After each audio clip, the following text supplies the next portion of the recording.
This is going to be a Q&A video. I had a question come in from member John Hardiman. He was having some issues with losing fish right before he was about to land them, which happens to all of us, and I want to explain a few things as to why that happens and how you can help avoid that from happening.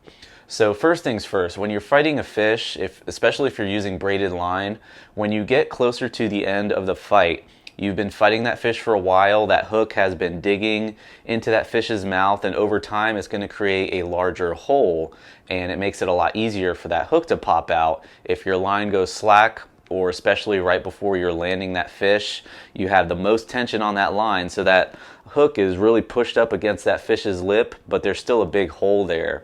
So if you happen to get any slack in that line, if that fish shakes its head, there's a good chance that hook is going to pop out.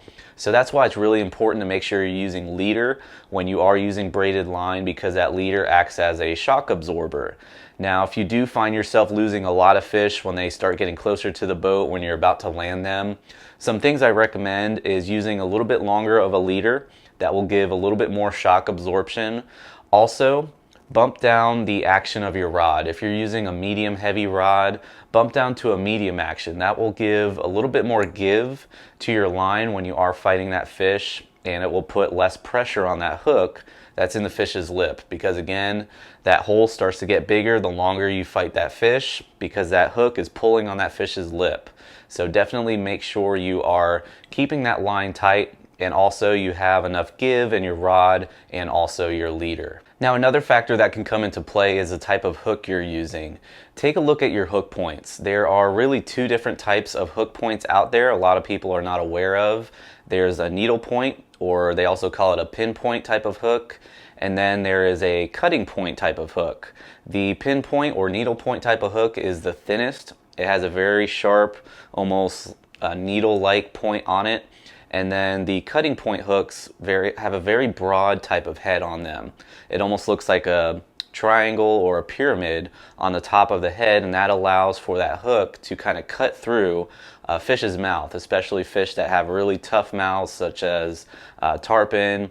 Also, redfish have some very tough mouths to get through. So those hooks work very well to help cut through the fish's mouth to get a good hook set. But those cutting point hooks will leave a much larger hole in the fish's mouth than the needle point hooks. So make sure you're using needle point hooks. I've caught pretty much every species with those hooks, and it leaves a smaller hole in the fish's mouth. So when you do fight that fish, it won't leave as much as a gap that a cutting point type of hook would do.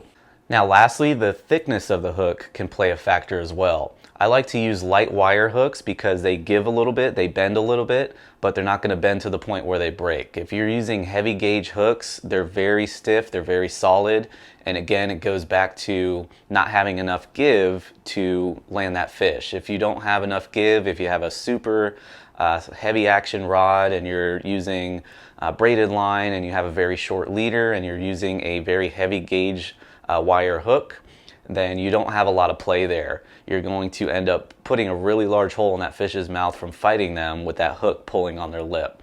So the light wire hooks work very well because they act as another kind of shock absorber, because they bend and they give a little bit.